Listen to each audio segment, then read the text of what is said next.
ओम शांति। आज के इस कार्यक्रम में सम्माननीय राजयोगिनी पुष्प शांता दादी, जो कि बाबा की बहुत लाडली थी, बाबा इन्हें जापानी गुड़िया कहता था, बहुत धनाढ़ परिवार से। जितना धनाढ़ परिवार, उतना ही बाबा को पाने के बाद आपका जबरदस्त त्याग था, और उसके कारण आज आपने अपना स्थान पूर्वजों में बना लिया।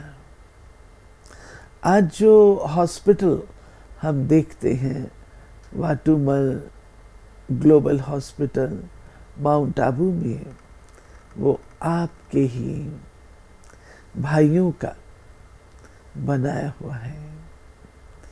ऐसी पुष्प शांता दादी जो बॉम्बे को संभालती थी, अपनी मीठी मुस्कान, दृढ़ता, निश्चय बुद्धि, योग युक्त स्थिति, त्याग की वृत्ति, उससे आपने सेवाओं में जो बल दिया वो अवर्णनीय है। बॉम्बे ने त्याग और तपस्या का बहुत बल पाया। आज के दिन आपको दादी हम सब बहुत प्यार से, सम्मान से अपनी श्रद्धा सुमन अर्पित करते हैं। ओम शांति। ओम शांति। मेरा बहुत बड़ा सौभाग्य है कि मैं बचपन से ही ज्ञान में आई। आज से करीब 60 साल पहले तो मैंने बाबा, मम्मा और सब दादियों की पालना ली है, क्योंकि मुंबई से निकली हूँ और बाबा मम्मा मुंबई में आते रहते थे, तो सब दादियाँ भी वहाँ आती रहती थी। तो उन दादियों की पालना तो मैंने ली ही है, लेकिन हमारी जो खास दादी मुंबई में रहती थी, वो थी पुष्प शांता दादी। पुष्प शांता दादी मुंबई में शुरू से ही रही। एक तरफ ब्रिजेंद्रा दादी थी और यहाँ मुंबई के तरफ दादी पुष्प शांता थी। तो शुरू में जो मुंबई वाटरलू मेंशन में सेवा केंद्र खुला, वो पुष्प शांता दादी की लौकिक बहू थी, जिन्होंने अपना मकान बाबा को दिया। वाटरलू मेंशन जो मुंबई में रेडियो क्लब के सामने या रीगल सिनेमा के सामने है, बहुत पुराना सेंटर था वो। तो वहाँ ही मैं जाती थी, क्योंकि कुलाबा में ही रहती थी, और दादी पुष्प शांता भी वहीं रहती थी, बाबा मम्मा भी वहीं आते थे। तो बाबा दादी पुष्प शांता को बहुत प्यार करते थे। दादी को बाबा कहते थे गुड्डू। पुष्प शांता दादी का चेहरा आप देखेंगे, गोल गोल चेहरा, और बड़ी प्यारी दादी थी, बहुत मीठी दादी थी। तो गोल गोल चेहरा और थोड़ी शरीर में भी भारी, मतलब जैसे गुड़िया की तरह लगती थी, और सुंदर भी थी। और वैसे आप बहुत धनाढ़ परिवार की थी। जैसे बड़ी दीदी धनी परिवार की थी, वैसे दादी पुष्प शांता भी बहुत धनी परिवार की थी। इनके जो हस्बैंड थे, पति थे, वो तो जापान में रहते थे और ये भी जापान में रहती थी। इनकी एक बेटी थी, तो और भी होंगे बच्चे, लेकिन मूल रूप से एक बच्ची को हम जानते हैं। इसको शुरू में बहुत बंधन था, लेकिन कैसे अपने बंधन इन्होंने काटे और बाबा की बन गई। वो कई बार दादी पुष्प शांता अपना अनुभव सुनाती थी। तो मुंबई में बाबा ने इनको रखा, जहाँ भाभी ने मकान दिया इनको, वाटरलू मेंशन का। और फिर इनकी बेटी थी जो बहुत बड़े धनी परिवार से थी, उनकी बेटी का विवाह धनी परिवार में हुआ था। आप जे वाटुमल नाम से जानते होंगे, जिन्होंने ग्लोबल हॉस्पिटल और रिसर्च सेंटर में सबसे पहला योगदान दिया। तो उनकी युगल थी। तो फिर तो वो सन्यासी बन गई और गुरुओं के साथ, सन्यासियों के साथ रहती थी। लेकिन बाबा की बच्ची बन गई पुष्प शांता दादी। तो मैं बचपन से ही सेंटर पर जाती थी। दादी मुझे प्यार करती थी, अच्छा खिलाती पिलाती भी थी। मैं मुरली पढ़ती थी, थोड़ा बंधन में थी। लेकिन 64 में गामदेवी में सेंटर खुला। तो उस समय वाटरलू मेंशन का सेंटर तो बंद हुआ, क्योंकि उनका अपना घर था जो बाबा को दिया था। और बाबा जैसे मुरली में कहते हैं ना कि कई बार मकान मालिक भी उस मकान में रहता है और किराएदार भी उस मकान में रहते हैं। तो भाभी भी एक कमरे में रहती थी और बाकी सारा मकान बाबा को दिया हुआ था। तो 1966 में कुलाबा में सेंटर खुला और दादी पुष्प शांता कुलाबा में आई। और दादी प्रकाश मणि गामदेवी सेंटर पर रहने लगी। तो मुझे याद है कैसे मैं कुलाबा में फिर आने लगी, क्योंकि मैं बॉम्बे में कुलाबा के में ही रहती थी। तो मैं कुलाबा में रहने लगी और दादी पुष्प शांता की मैंने बहुत पालना ली। हमेशा दादी हमारा ध्यान रखती थी, क्योंकि मैं कॉलेज से आती थी सेंटर पर। तो दादी ध्यान रखती थी कि इसने कुछ खाया है, सीधा कॉलेज से आई है। तो मैं क्लास भी कराती थी और कोर्स भी कराती थी, म्यूज़ियम भी समझाती थी। तो दादी बहुत प्यार करती थी। मैं सचमुच देखती थी इतनी प्यारी दादी है जो मुझे और सब बातें भूल गई। और दादी के प्यार में मैं कई बार रहती थी, बाबा को भी कई बार भूल जाती थी, इतना प्यार दादी करती थी। लेकिन फिर भी दादी तो दादी थी। तो बहुत रिस्पेक्ट था मुझे दादी के लिए। जो भी काम कहती थी दादी मुझे, मैं फटाफट कर लेती थी। इसलिए दादी का बहुत प्यार था। और दादी चाहती थी कि मैं सेंटर पर रहूं, पर मैं तो कॉलेज पढ़ती थी। और फिर दादी पुष्प शांता की प्रेरणा से मैंने बाबा को पत्र लिखा था 67 में कि दादी कि बाबा मैं क्या करूं, क्योंकि घर में कहते थे तुम डॉक्टर बनो। तो दादी तो चाहती थी मैं सेवा करूं, सेंटर पर रहूं, लेकिन घर वाले तो मानते नहीं थे। तो मैंने बाबा को पत्र लिखा कि बाबा मैं क्या करूं। तो बाबा ने मुझे रिटर्न में जवाब लिखा कि बाबा बच्ची में आश रखते हैं कि बच्ची विश्व की सेवा करेगी, रूहानी डॉक्टर बन के। तो दादी की बहुत मेरे लिए थी कि बात कि ये सेवा करे। तो फिर पढ़ाई भी करती रही। और फिर 69 में बाबा अव्यक्त हुए। तो दादी पुष्प शांता तो मुंबई कुलाबा सेंटर पर ही थी। और फिर मैं 69 में बाबा की अव्यक्त होने के बाद मधुबन में आई थी, यहाँ ट्रेनिंग की थी 69 में कुमारियों की। फिर मैं 3 महीना मुंबई में रही। लेकिन मैं दादी को कभी भूल नहीं सकती, हमारी दादी पुष्प शांता को कभी भूल नहीं सकती हूँ। तो इसलिए वापस जब आई तो मैं फिर थोड़ा कुलाबा सेंटर पर रहने लगी, क्योंकि पढ़ाई तो पूरी हो गई थी और आगे मुझे पढ़ना नहीं था।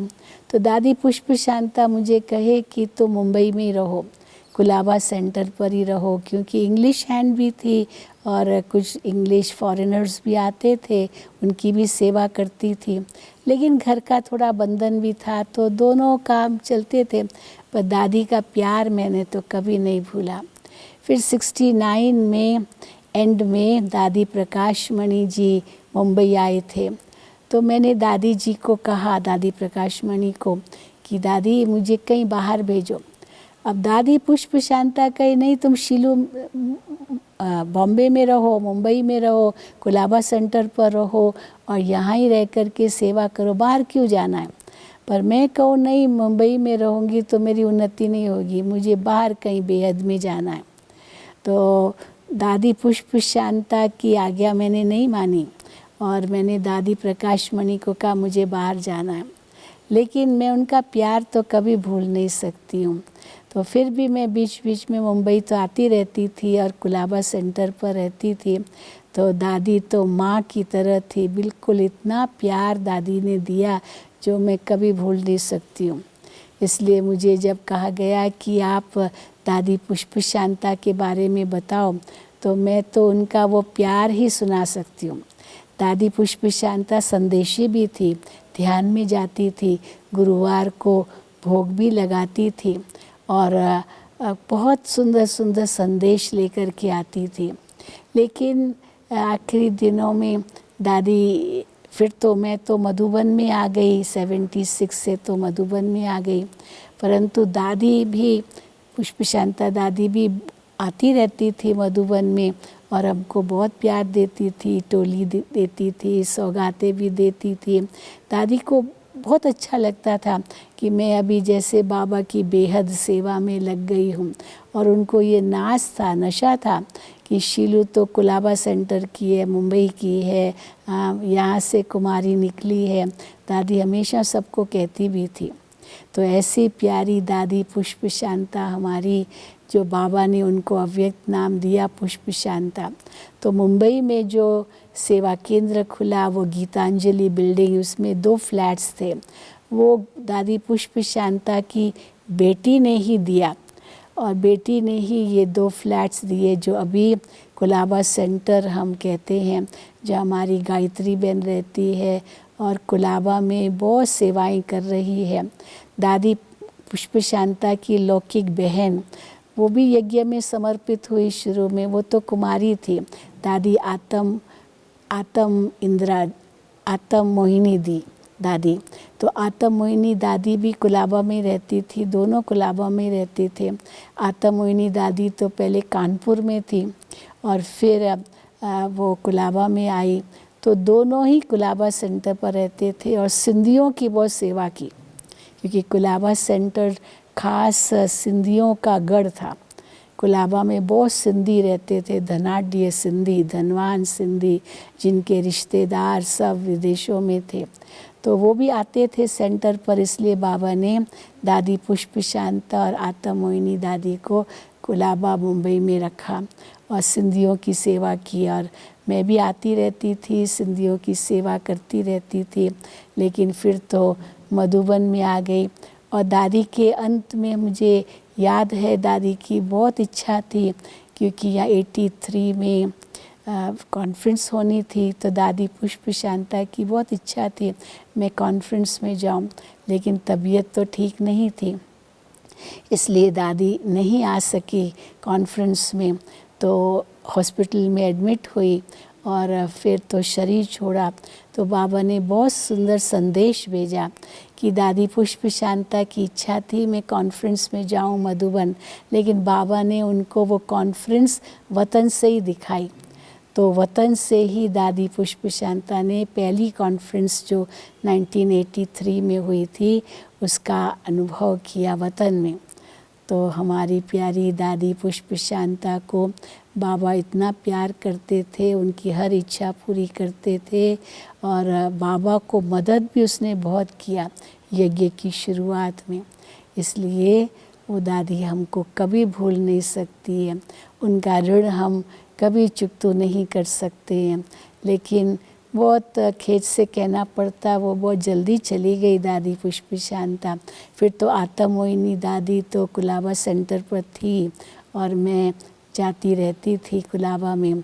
दादी प्रकाश मणि जी ने मुझे मुंबई भेजा, खास 1973 में, कि मुंबई 73 में मुझे दादी ने कहा कि तुम अपना पासपोर्ट बनवाओ। तो मैंने पासपोर्ट बनाया, तो मैं मुंबई में रहती थी। तो बहुत कुछ हमने देखा जीवन के अंदर, उतार चढ़ाव बहुत देखे, परंतु दादी पुष्प शांता का मुझे इतना सहारा मिला, जो उन सब विघ्नों को पार करते हुए मैं बाबा की पक्की बच्ची बन गई और बाबा की सेवा में अभी बेहद में रहकर बाबा का कार्य कर रही हूँ। ओम शांति, ओम शांति, ओम शांति। ओम शांति, ओम शांति, ओम शांति। मेरा परम सौभाग्य है कि परम सम्माननीय दादी पुष्प शांता जी के साथ के मेरे जीवन के अनुभवों को प्रस्तुत करने का मुझे अवसर मिला है। 1969 में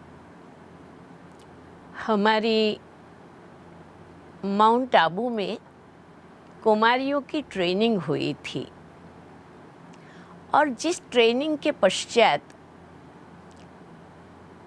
प्रैक्टिकल ट्रेनिंग के लिए हमारे को जाने का था,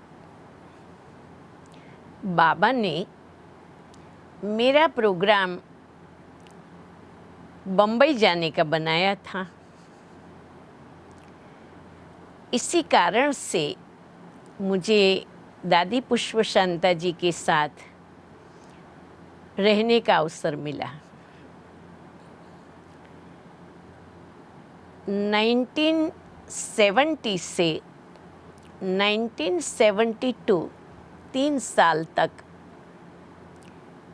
मैं दादी जी के साथ बॉम्बे कोलाबा सेवा केंद्र पर रही। मेरे जीवन की सबसे सुखद घड़ी और यादगार घड़ी दादी जी ने मुझे समर्पण होने के लिए छुट्टी दिलाई। बात ऐसी थी कि मेरे पिताजी का मेरे में बहुत मोह था और इसलिए वो कहा करते थे कि मैं तुम्हें हमेशा के लिए ब्रह्मा कुमारी बनने के लिए, समर्पित होने के लिए परमिशन कभी नहीं दूंगा। तो थोड़े समय के लिए प्रैक्टिकल ट्रेनिंग के लिए दादी के पास थी, लेकिन क्योंकि पिताजी का मेरे से बहुत ही स्नेह था, वो बार बार बम्बई मेरे को मिलने आते थे।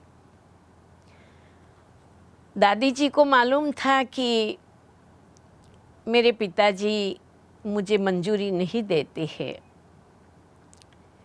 तो दादी जब जब मेरे पिताजी बम्बई आते थे, खास समय देकर के दादी मेरे पिताजी के साथ बैठती थी। यज्ञ के बारे में, बाबा के बारे में, सेवाओं के बारे में वो मेरे पिताजी को बहुत कुछ सुनाया करती थी। सुनाते सुनाते एक बार दादी जी ने ये भी सुना दिया कि देखो कन्हैयालाल भाई, आप कितने भाग्यवान हो, आपको इतनी अच्छी बच्ची मिली हुई है, तो क्यों नहीं आप परमात्मा से ही उसकी शादी करा दो, भगवान को अपना दामाद बना लो और उसको ये ईश्वरीय सेवा के लिए प्रभु समर्पण कर दो।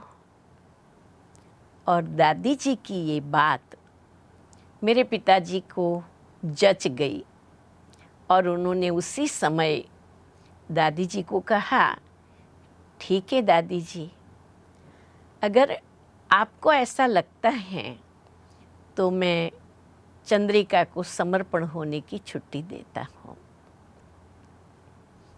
ये मेरे जीवन की बहुत बड़ी लॉटरी मुझे दादी जी ने दिलाई है।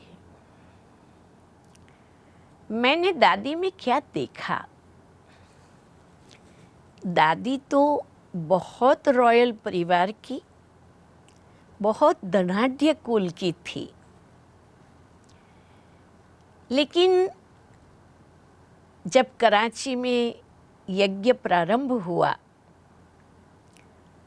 उस समय दादी जी ने त्याग की पराकाष्ठा को अपने जीवन में अपनाई है। दादी जी शादीशुदा थे, बाल बच्चे भी थे। दादी ने अपने पति से कहा कि मुझे आप पवित्र जीवन जीने की छुट्टी दे दो, मैं आपकी कोई भी सेवा करने तैयार हूँ, इतने तक मैं आपका थूक भी हाथ में ले सकती हूँ, लेकिन मुझे ब्रह्मचर्य व्रत पालन की छुट्टी दे दो। पति ने वो बात स्वीकार नहीं की, तो दादी जी ने बड़े उदार दिल से उनके पति को कहा कि आप दूसरी शादी कर सकते हैं। और एक दिन कड़ी धूप में दोपहर को 2 बजे दादी चल पड़ी यज्ञ की ओर। ब्रह्मचर्य व्रत युक्त जीवन जीने के लिए दादी जी ने त्याग का मार्ग अपनाया।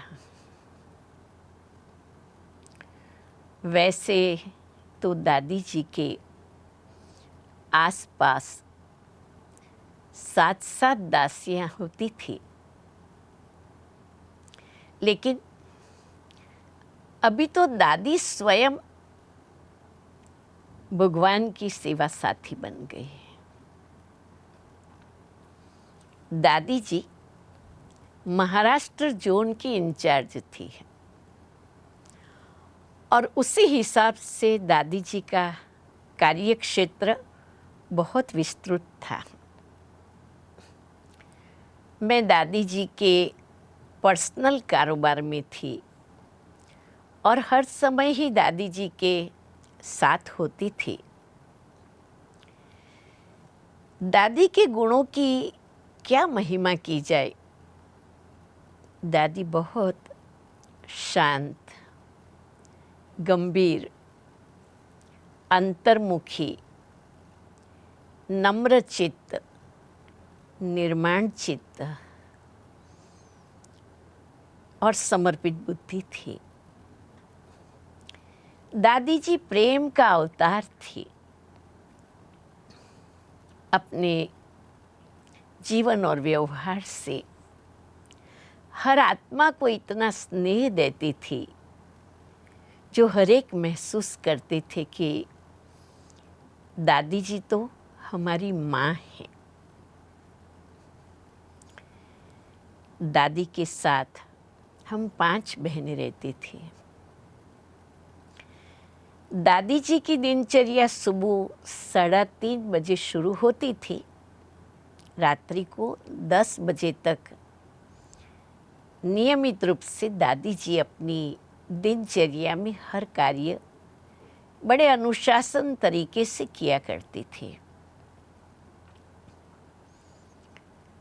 दादी जी हमें भोजन बनाना, स्वीट्स बनाना, कई प्रकार की वैरायटी वानगियाँ बनाना स्वयं साथ में रह कर के सिखाती थी।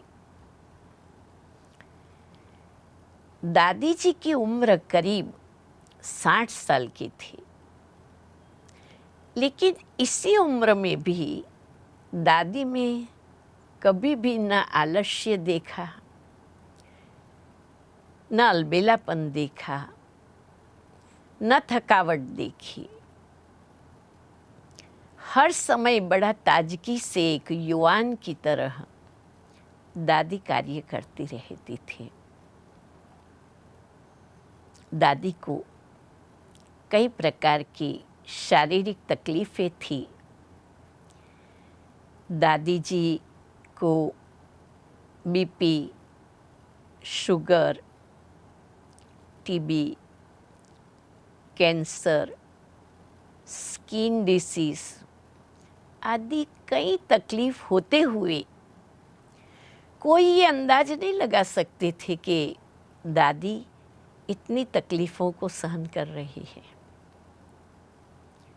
मैं दादी के अंग संग रहती थी, इसलिए मुझे सब मालूम है। लेकिन दादी सहनशीलता की मूरत थी। कभी हमने ये महसूस नहीं किया या दादी के मुख से ये शब्द नहीं सुना कि मैं ठीक नहीं हूँ या मुझे शरीर में दर्द है या मैं बीमार हूँ। कभी नहीं सुना। योग और योगी जीवन को अपने वास्तविक जीवन में एकदम स्वरूप बना दिया था।